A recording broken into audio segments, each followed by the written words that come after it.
Welcome to Washington Legal Foundation's webinar. My name is Glenn Lammi. I am the Executive Director and Vice President for Legal Studies at Washington Legal Foundation. For those of you not familiar with the foundation, we just turned 49 on January 1st as an organization that's been fighting to keep free enterprise free in the courts, the regulatory agencies, and the court of public opinion through the filing of amicus briefs, regulatory comments, publications, programming such as this. We have a blog as well. And our website is wlf.org, so check it out. It's relatively brand new. We just went online 2 weeks ago with a brand new site. Very proud of it, and definitely take some time and tinker around a bit.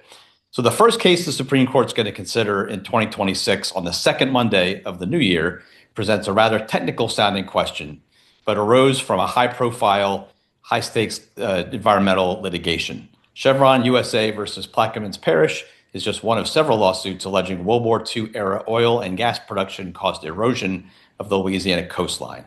Plaintiffs want those cases, not surprisingly, to remain in state court.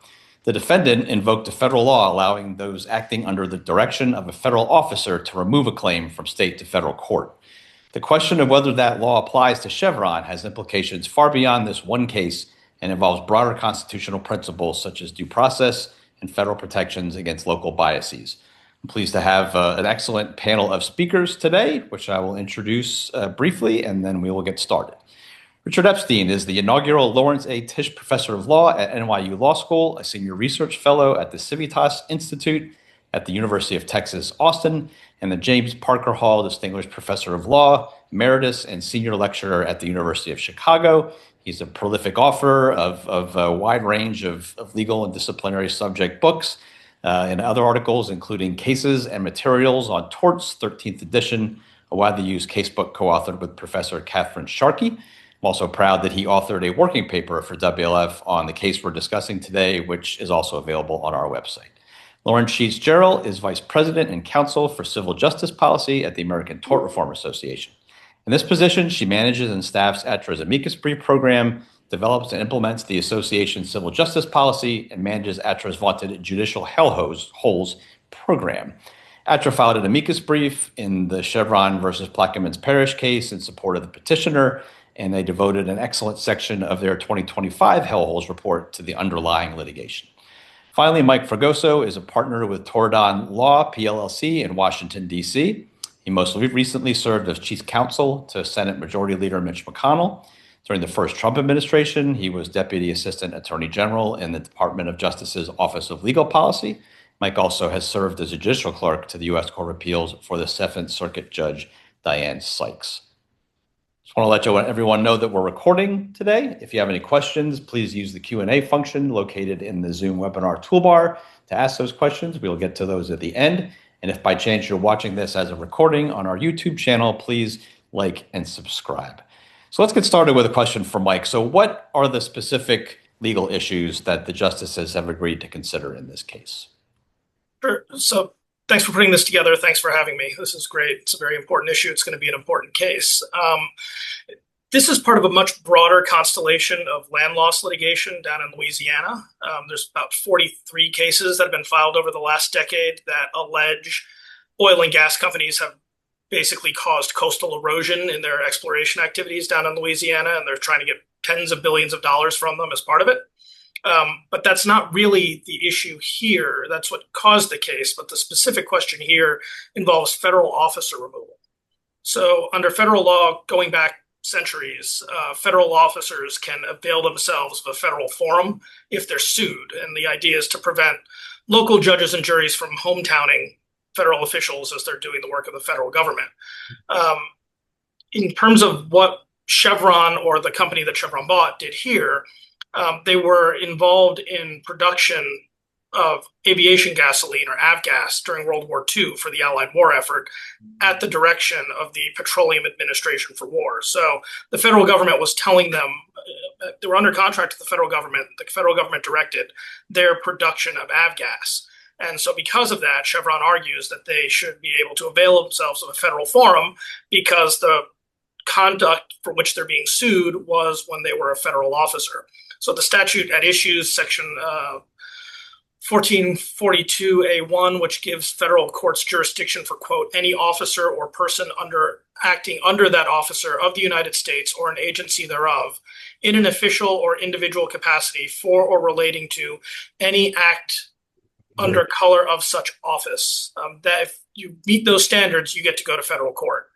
And Chevron's view is that because they were in the avgas business at the direction of the federal government in World War II, they belong in federal court.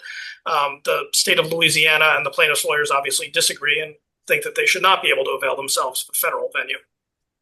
So the case came to the Supreme Court on appeal from the Fifth Circuit. Mike, what did the appeals court hold regarding the federal officer removal statute's application here?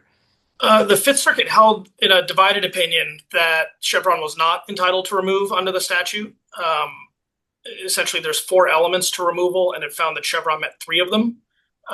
The district court had felt that Chevron only met 2 of them, so they disagreed with the district court in part. But the district court had said that Chevron was not actually acting pursuant to a federal officer's orders on the theory that oil production is different from oil refining, and their contract was for refining, not production. The Fifth Circuit disagreed with that and argued, no, that's not how that works. It was under a federal officer.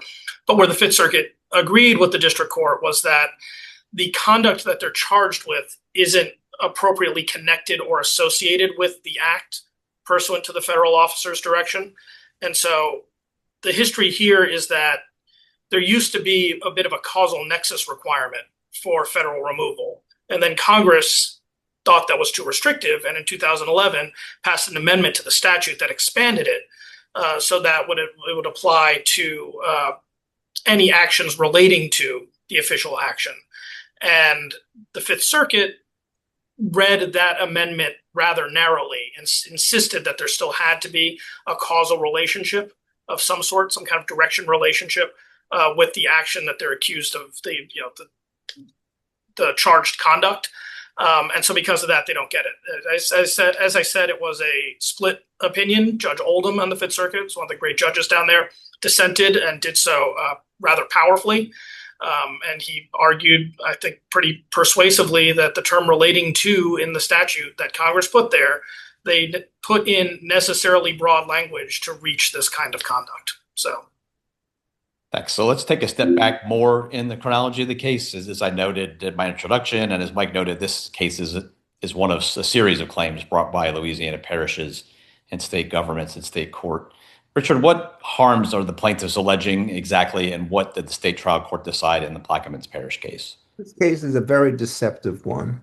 The situation on the ground prior to the litigation was that the extensive activities that were taken independent of all this drilling, starting in the 1920s and so forth, resulted in massive forms of erosion of property.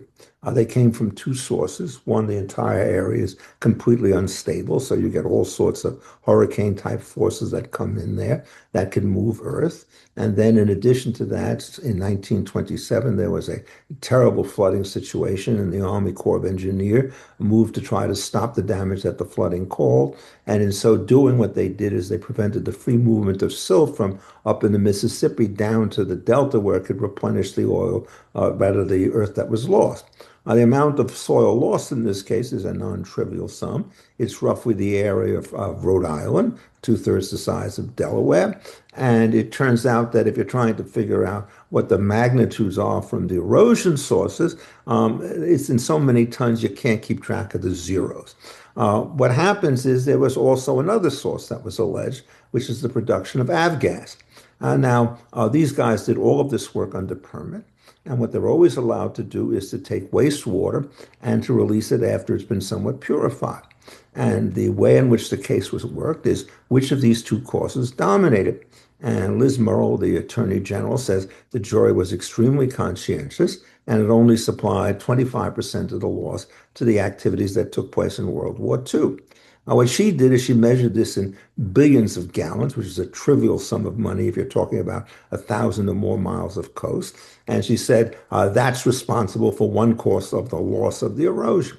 And the correct assumption is it's responsible for about 0.0001% of the erosion because the natural forces and the other human forces are really extremely powerful. In order to back up her case, what she did is she pointed to the situation with the BP blowout in 2010 in the Gulf of Mexico, as it was then known. And it released a huge amount of pure oil up and down the coastline. And essentially what happened is it caused billions of dollars of damages. And then you tried to figure out what were the damages. There wasn't basically an inch of soil that was lost to this. Pollution is very different from erosion. What it does is it covers the soil, makes it impossible for people to use it, kills the fish and the wildlife and all the rest of that stuff. And so it's a genuine horror show. Nobody wishes to deny it, but it had nothing to do with this. So what you do is you have the Supreme Court dealing with the very technical question that Michael talked about. Namely, can you separate the drilling operations from the refining operations? And the judge says only the contract only covered the drilling. But the term is not, is it covered by contract? The term is it related to? And the entire operation that was going on under the supervision of the government in active common with everybody else, it was a vertically integrated business. And if you have a vertically integrated business, each half is related to the other almost by definition. How is it that it can't be related to the control that the government exerted when everything they did under contract was supplemented by all sorts of other activities in question? So what you do is you have here a combination of three terrible acts. What happens is the local bias issue is extremely powerful, which is why you had that statute. It's the same reason why we have diversity jurisdiction. The home court advantage that Michael referred to is really huge, and there's no place where it's worse than in Louisiana. So you get the bias, you get these jury verdicts, which are completely wacko as far as I can tell. And then what happens is they ignore the science. And when they do that, the removal issue comes up.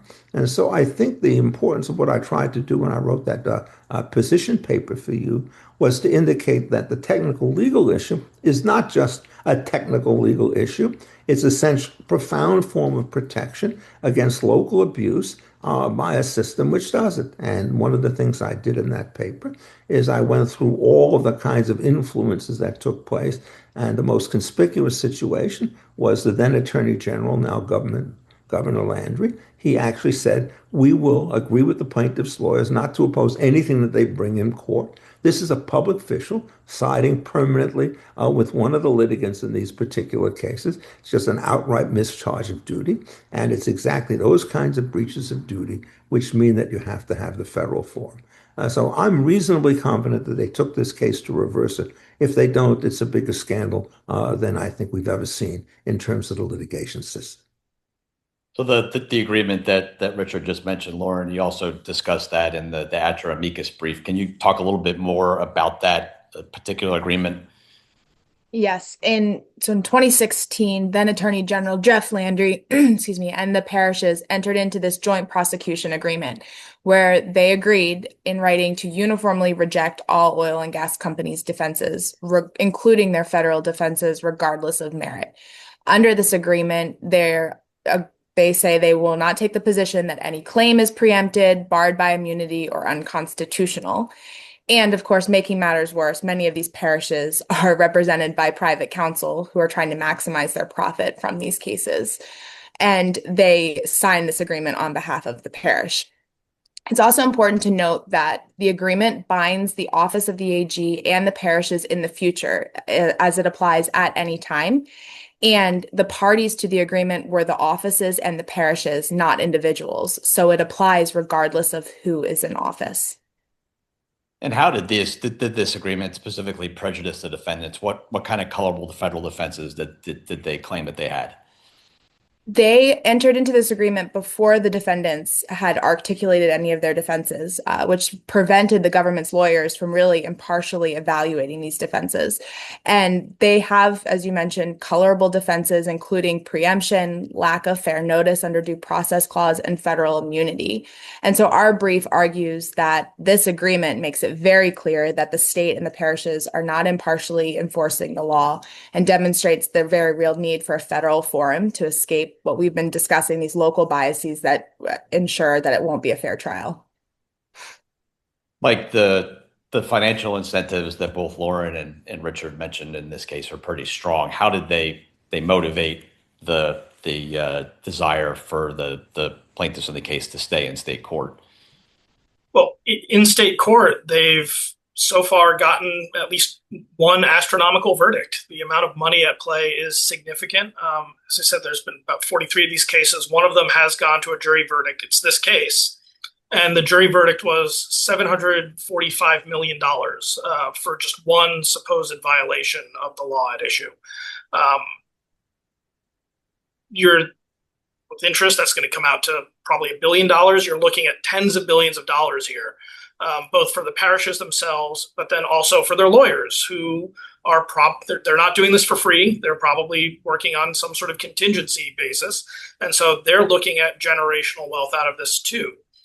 Insofar as how the venue factors into that, the state court means state judges. As Professor Epstein said, Louisiana is probably the worst place in the country for getting hometowned. Their judges are elected. They're elected very often with the support of plaintiffs' lawyers. These judges, as I understand it, were elected with the support of these plaintiff lawyers. And then you also have local juries. Plaquemines Parish is like 23,000 people in it.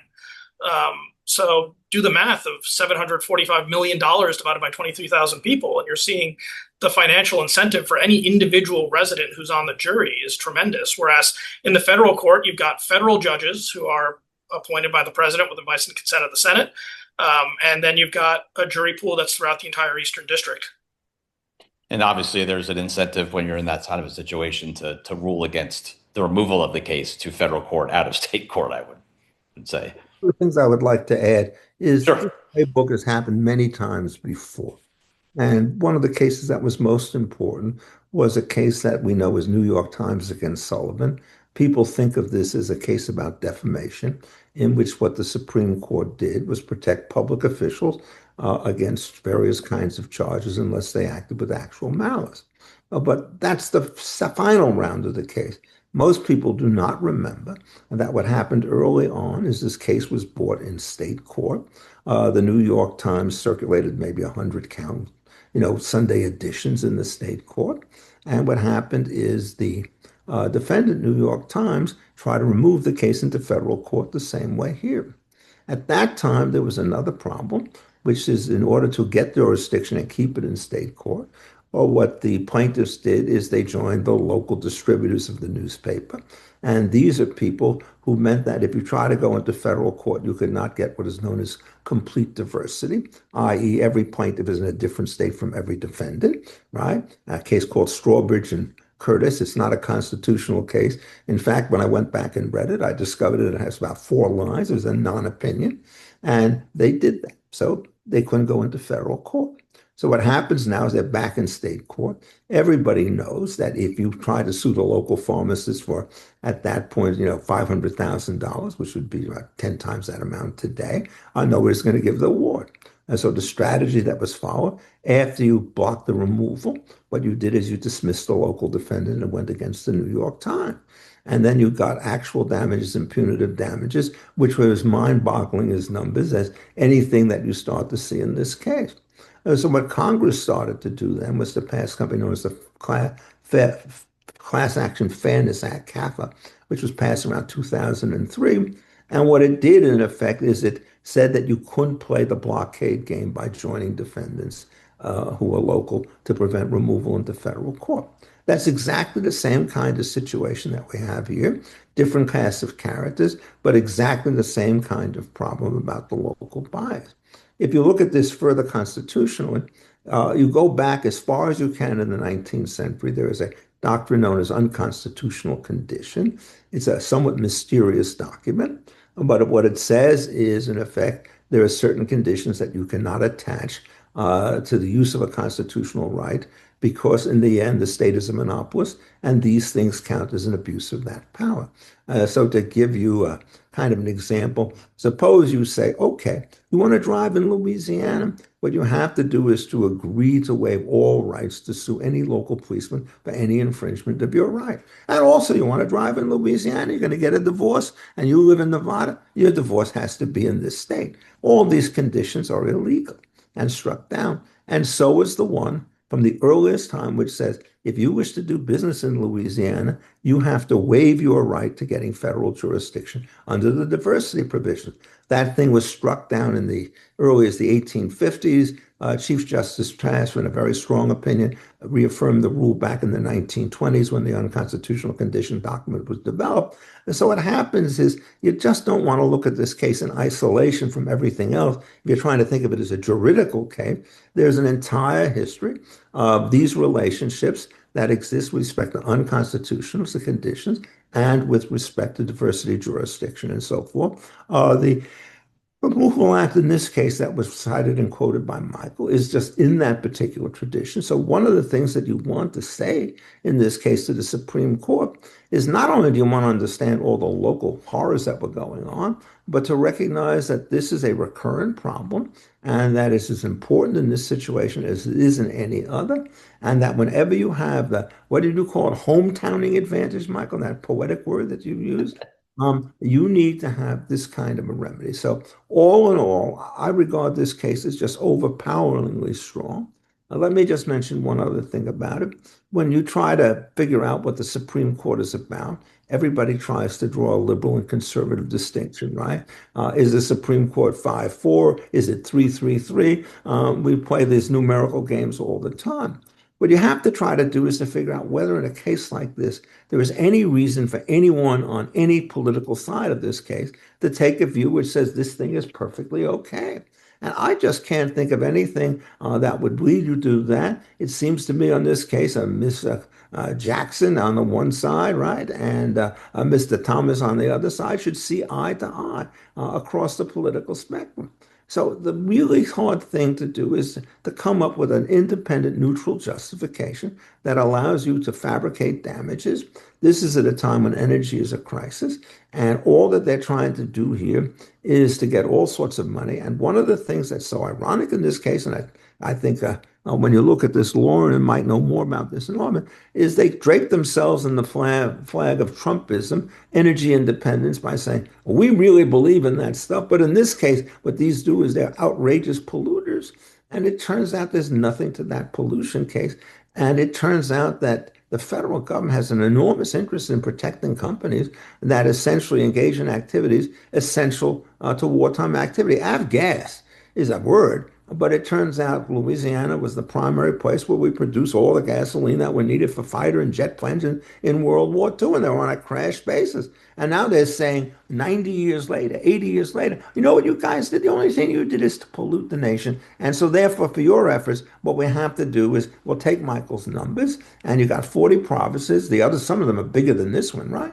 And so you're talking about judgments under the current scale of $50 billion. But that assumes that they're at the same level. There's always a tendency in these cases for the verdicts to snowfall. And what Plaquemines would do is that will become the minimum. The next jury in the next county will go for an even larger number. So this thing has to stop now.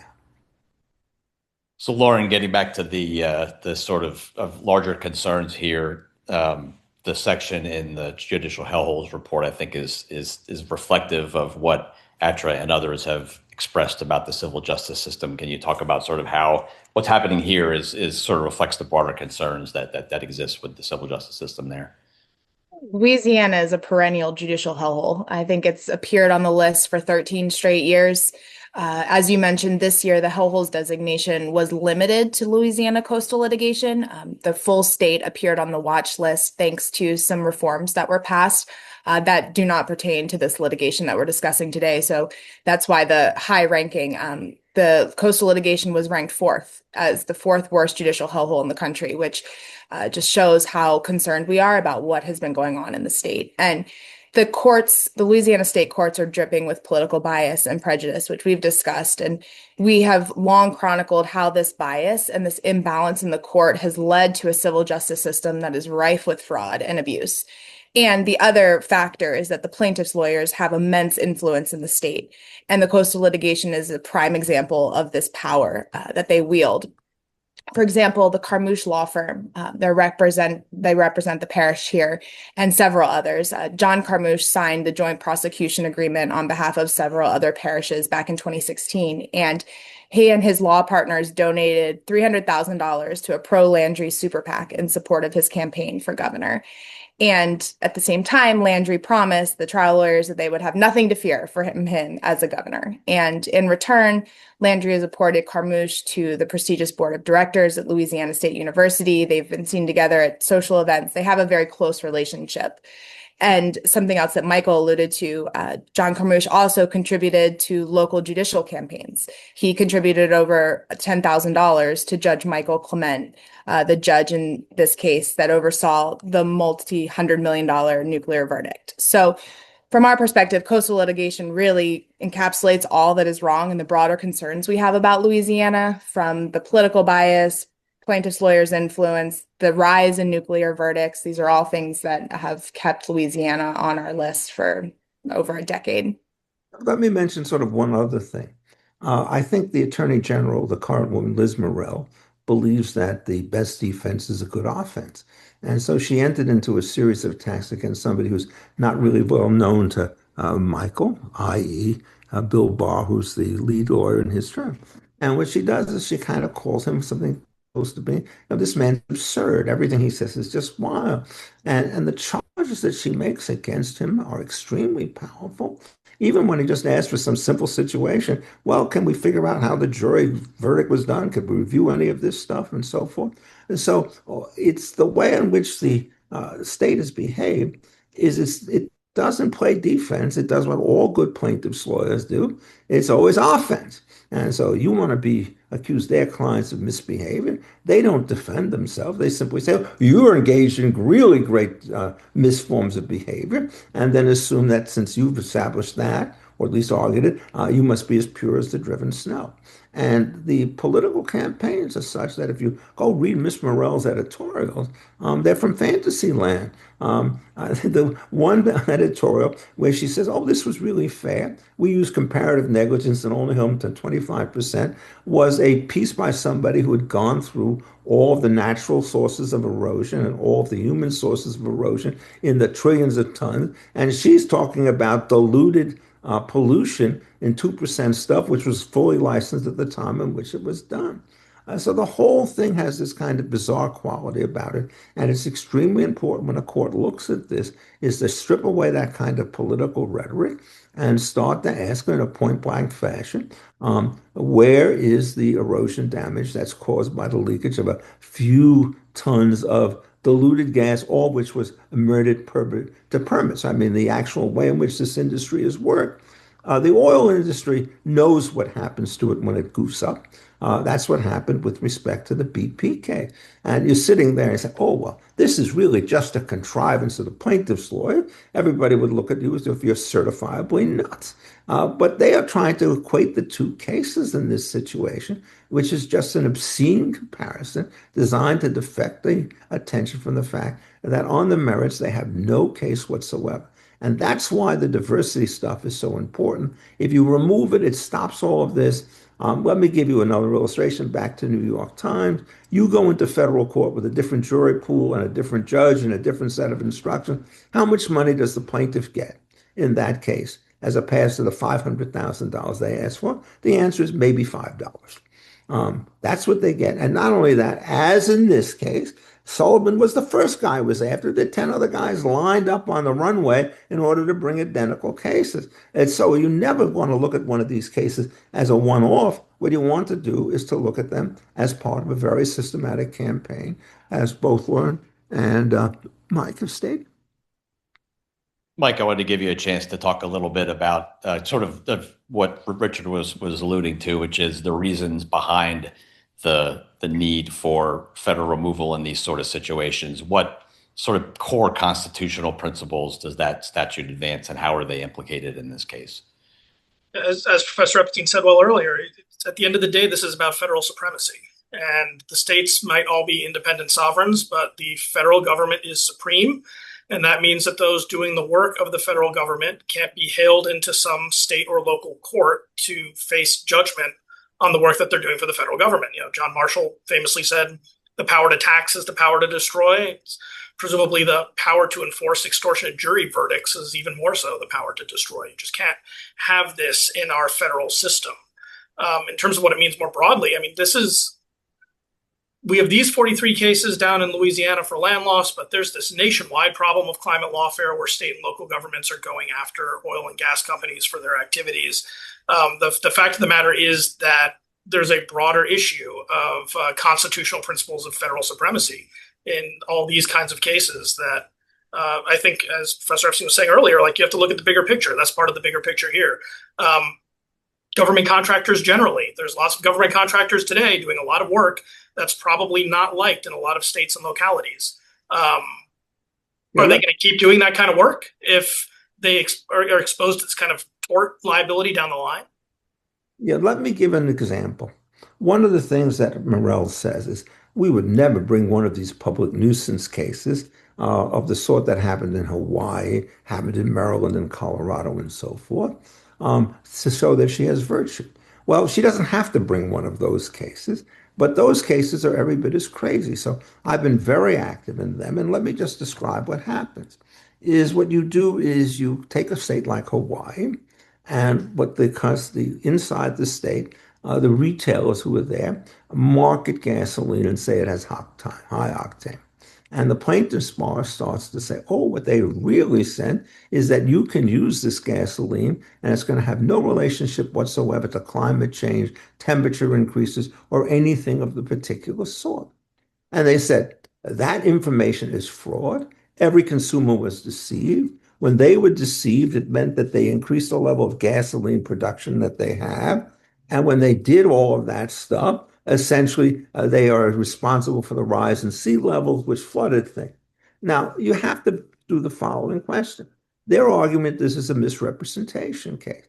And they had the rare feat of every element of misrepresentation was not present in the case that they brought. And when yet the Hawaii court passed on this stuff, it assumed that they had a valid state law cause of action, which they did not. And then they assumed that it wasn't preempted by federal law and environmental protection, which it was. And so it's the same two-step situation that Lauren is dealing with when she talks about the various hellholes. The first situation, you really think that the sea level in Hawaii was related to the increase in consumption of gasoline by people who believed what the government had denounced at every moment, saying fossil fuels are the most dangerous thing in the world. Nobody ever listened to them. They just listened to the big companies in that case, like Chevron and so forth, who actually said nothing about the subject. And so the preemption rules there under the Environmental Protection Act are analogous to the protection that we want in this case. And the utterly threadbare nature of the public nuisance action is equivalent to the argument that corrosion and pollution are the same thing. So when she says, Lauren says that, there's more than one hellhole, I don't know which is the bigger hellhole. My guess is it's probably the public nuisance cases, because that theory is portable anywhere across the globe, whereas this is at least confined to Louisiana. One hellhole, I don't think there's any other state which has a delta quite like this. So it's limited in that way. But the point is, the way in which the plaintiff bar succeeds is it tortures the tort law on the one hand, and then basically disrespects the preemption arguments, which serve exactly the same function as the diversity arguments in keeping things essentially under federal control when homegrown interests have every incentive, like in Hawaii and in Colorado, to essentially say, oh, roads are bad in Colorado. You know what it's from. It's not from the change in temperatures in the world generally. It's not from the actual use of the highway. It's all from these crazy kinds of a nation. So they rely on causation theories filled with missing links and then use them to deprecate a preemption theory, which otherwise should be regarded as rock solid. So I've been working both of these things for many years now, and you see the common patterns between them, and it just makes you shudder. That issue may be up before the Supreme Court soon We because of the hope. Suncor case. Yes, I mean, that's a Colorado case. I keep forgetting. Yeah, it's the Suncor versus Boulder. Actually, a very strong opinion about that in the Maryland cases on the same point. And I should confess, I'm proud of it. It's not a confession. I have worked with my friend John Yu writing amicus briefs in all three of these particular cases, going into both the tort side of the situation, which is ignored in the opinion, and the preemption side, which gets too much attention from the wrong people and is decided the wrong way. So, yes, that has to do it. And Lord knows there are other kinds of cases that you have to worry about in the same, but some of the problems with respect to the opioid cases have exactly the same kinds of properties and so forth. So, what happens is the reason why tort law has become a huge subject is in the old days, you wanted to know what an interesting case was. It was Paulsgraf against the Long Island Railroads, right? Well, it's a great case on causation, actions of trespass and case, innocent plaintiffs, and so forth. But how often does somebody carry a package on a train which contains hidden explosive, which blows up and knocks over scales 100 feet away and injures Mrs. Paulsgraf? It's a one-off. You can't even think of a second case like it. And Paulsgraf has never, ever been cited in any case where it was decisive on its fact. These cases metastasize. And so the basic argument is the old tort law system used to have discrete cases with really interesting facts, and you try to decide them, and then you went on to the next one with the same thing. This case, it's the common element that allows them to sort of fortify their situation, form general alliances, sue the hell out of everybody across the nation. And the difference between tort law, as I learned it when I was a student back in the 1960s, and tort law today, they ain't the same animal. So, drilling down on the arguments about the federal officer removal, Richard, you did a great section of the working paper for us on sort of textual arguments that can be made here. What are the defendant's best arguments, and how do you expect the parish is going to argue in opposition to I those think what they're arguments? going to argue is that the judge at the appeal level and the trial judge are entitled to a certain degree of deference on these kinds of cases. I don't believe they are because it's a question of law. And they'll say, since it was a kind of a complicated situation, what we believe in the United States is rectification of wrong. And the removal argument is essentially a procedural argument of no merit, which is designed to prevent substantive justice from being done in the state. So what they will do is they will reaffirm the strength of their torts case, and they will argue that federal intervention should not be allowed. You have to give deference to local authorities on these kinds of local issues. I think the argument is completely wrong. You give deference to people on factual questions that are in dispute. So if a jury says, well, we think the guy is running a red light, and the defendant says, oh, no, he wasn't, and there's a jury finding on that, the basic rule is it takes substantial evidence in order to turn that jury judgment. But we're not talking about individual factual disputes. We're talking about stuff where, in fact, every piece of scientific evidence cuts exactly against them in the way in which they're doing. And so I think the deference model has to disappear. Generally speaking, my view is deference in all sorts of constitutional matters, of which this is one, given diversity and all the rest of it, is the wrong basis, because what it does is it leads to rational basis review. And rational basis review says we're going to put blinders on both eyes and say that everything turns out to be all right. And that is the sort of intellectual substructure of the modern state from the point of view of progressives, is rational basis on property matter issues and liability issues is what's there. And rational basis means that we can find one nice thing to say about our program, all the good evidence against it on the other side should be disregarded. And so that's going to be the constitutional framework, standard of deference. This was exactly the issue, of course, that took place in the Dobbs case, right? And in the Chevron and so forth. And it's that larger jurisdiction is going to influence this. And the Supreme Court has already indicated, I think, that when it looks at these kinds of issues, that they don't play the deference game under Chevron. And my guess is they will understand that they can't play it here. So you don't want to have a situation where decent states don't bring these suits, mainly because they have a Republican attorney general, and some of these other states do it because they have a huge local advantage. There's a huge wealth shift from every other state in the union to Louisiana by taxing insurance of these companies that sell their products nationwide and worldwide in order to satisfy Was it 23,000 people you mentioned, Michael, in Plaquemines County? This is not the way in which you run a system. It's a very famous case called Armstrong against the United States, in which it turned out there was a material man's lien, that is, for services rendered, that attached to a government boat. And the way the government dissolved the lien, quite literally, is they sailed the boat into international waters. So it no longer was subject to it. And the Supreme Court said, wait a second, what you're saying about this contractor is that he's supposed to bear one-third the cost of repairing a naval ship, which is designed for the protection of us all. And you can't put all the load on that guy. And so they said, you may not have a security interest anymore, but you're still a general creditor and the government is worth it. You have to pay. That's the kind of thing that we have in this state. There's a huge effort to put all the burden on basically people from around the country in order to make sure that one set of guys becomes intolerably rich. Mike, the Solicitor General's office filed a brief on behalf of the government in this case, and they also have been given some argument time as well. Can you talk a bit about the brief and how much of an influence do you think the SG's position is going to have on the justices? Yeah, I think it could have a good effect on them. I mean, in their brief, they argued that the decision below would essentially nullify the 2011 amendments to the officer removal statute. I thought they did a pretty strong job of it. They argued that the vertically integrated oil and gas exploration meant that the exploration activities had to be related to what was being directed by the Petroleum Administration for War.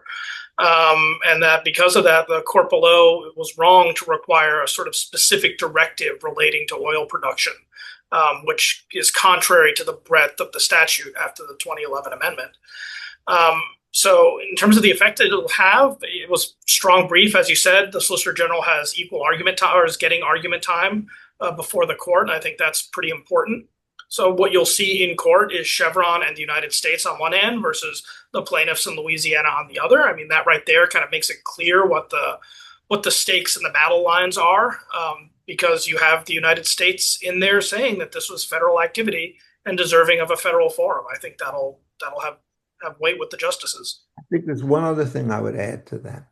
Go back to the affirmative action cases in 2003, in which Sandra Day O'Connor made the famous statement, we have to do this now because we'll get the problem solved in the next 25 years. The decisive briefs in that case were filed in part by industries that said our CEOs need this freedom, and more importantly, by the military, which said that we can't run an army under the kinds of rules that you're doing. Well, there was a very powerful brief by two former chiefs of staff. Sly Myers was one of them, saying, look, I don't know how you're supposed to fight a war if you're going to have to face this kind of a situation. There was no effort whatsoever to refute everything in there. And what these guys know is operations. And so they described in great detail how all of this starts to work. Now, there is some slippage, and I'll tell you what it is, and then you could see it's irrelevant. Well, you drill, and then you transfer most of your stuff to your wholly owned subsidiary. But this is a wartime situation. And if it turns out you have an excess of oil and you don't have essentially sufficient refining capacity at the time, you'll send it off to one of your buddies and they'll do it. And the same thing, it turns out if you have excess refining capacity and somebody's produced so much, the government, when it does it, will put these things together. Well, I mean, that doesn't mean that it's not vertically integrated. It means that when you have a vertical integration system, efficiencies require that you make some judgments for it. So the last thing you want to say, well, the reason you guys lose this protection is it's not a 100% lockstep situation. You did better than that. That makes no sense whatsoever. And I think, in effect, that brief is going to have a lot of impact on them, A, because of whom it came from, and B, unlike the plaintiff's lawyers, these guys know how these operations work, and they know how to run them. And I mean, if you want to figure out how good is the U.S. military, forget about the politics. Just simply look at the way in which they were coordinating activities recently in the Venezuelan takeover, and you see the military is a very professional operation. And on this stuff, you do not want to fight their expertise at the instance of a series of plaintiffs' lawyers who managed to be in cozy with high government officials in Louisiana. Mike, the question presented, could it pose a challenge for justices who might be, on the one hand, sympathetic to state sovereignty, but on the other hand, chafe against the kind of creative statutory interpretation that the Fifth Circuit engaged in here? Yeah, it's a bit of a tension. And so you could conceivably see some of that. I mean, I think in part that's why briefs like ATRA's are so important, showing exactly what is going on with the state courts in Louisiana. I mean, among some of the older line conservative federal judges, you have this sort of instinct that state courts have to be respected. And it kind of mostly comes from the habeas context, where they've got decades of experience of liberal federal judges just assuming all state courts are backwards and racist and letting people out of prison. So conservative justices don't like that and tend to say, like, you have to respect state courts. But I think it's very different when it comes to civil litigation. And hopefully the justices see how different it is when it comes to civil litigation, because the fact is they all understand the problems presented by elected judges. They know how these judges get picked in states like Louisiana. And I think they probably understand that there's a difference between, say, respecting state courts in a criminal matter, where it's the community passing judgment on a criminal offense, or a civil matter where you have justices who are known to be frequently sympathetic to one side or another and not necessarily lead to good outcomes. Look, there's another way of putting the issue which is consistent with this. One of the great difficulties about federalism is you're trying to get that form which you regard as most trustworthy and accurate in terms of the way in which it does judgment. And when you start looking at a system, the federal government varies a little bit across state lines, but the states vary enormously up and down in what's going on. And so there's a famous case in 1942 called Betts v. Brady. And the question is, what sort of protection do you give to somebody in a pretrial hearing? Do you give them Miranda rules or not? And Justice Black said, I know this guy who's sitting there in that court, and he's a very good judge, so I'm going to defer it to him. And there was a lot of that going on. But what happens is when you try to make general rules on incorporation and so forth, you have to decide what the rule is going to be for the best state court in the country and the worst state court in the country. And there's this constant question, do you have a uniform rule? Or do you try to pick your spots in the way in which it's going on? And it's always the case. There's no dominant solution. So you see a crazy will kill pattern in dealing with the habeas cases, the removal cases, and everything else. Well, take that test and ask yourself, where does Louisiana sit on the pile? It's right there at the bottom as perhaps the worst state in the country in terms of the way in which its civil system is operated. And at that point, the federal claim is very strong, particularly since you're not doing cartwheels to make the statutory framework work. What you do is you have a statutory framework which anticipated this exact problem. And then when the problem arises, the plaintiff said, we're special. We shouldn't have to be bound what binds everybody else. So I think, in effect, the case is going to come out. It could be 9-0. It should be on this particular situation. And if there's some miscarriage, I think what you're going to have to do is have Congress really spring into action to both throttle this case, which is tricky constitutionally, but to make sure that this never happens again. You have questions, please ask them now if you'd like to, using the Q&A toolbar. Lauren, so if the Supreme Court rules as Richard expects that they will, that doesn't necessarily end the case. It just means that the case can be removed to federal court. Do you think that the Parish in Louisiana will continue pushing this case and the others in federal court? It will certainly change their calculations. And I don't want to pretend to know what the state and the parishes will do. However, I do want to flag some related federal activity that could potentially impact the future of this litigation in federal court. First, in April 2025, you had President Trump issuing an executive order titled Protecting American Energy from State Overreach. And this order castigated states that were threatening America's energy dominance by, quote, subjecting energy producers to arbitrary or excessive fines through retroactive penalties, cast as damages stemming from costs attributed to climate change. So clearly, this is a priority for the administration and has their attention. The other thing I want to flag is something that was actually raised by former AG Bill Barr and his back and forth with AG Morrell, and that's that the state is attempting to double dip here because these state officials have already filed suits against the federal government over this activity. They've obtained billions of dollars in federal funds by attributing the coastal erosion to federal activity and natural causes. So now their attempt to hold oil and gas companies liable for the same erosion, in his words, seems flatly incompatible with their previous position. So I think those things could factor into the future of this litigation if it proceeds in federal court. Richard, any thoughts on that? Look, how do you say amen in five different ways? Yeah, I think it's that way because what happens is the moment you get out of this very hothouse environment into a larger discussion, now Louisiana is one out of 49 or 50 states in the union, and it simply will not have at a natural level the influence it does, since everybody from every other state knows that if Louisiana wins, they lose.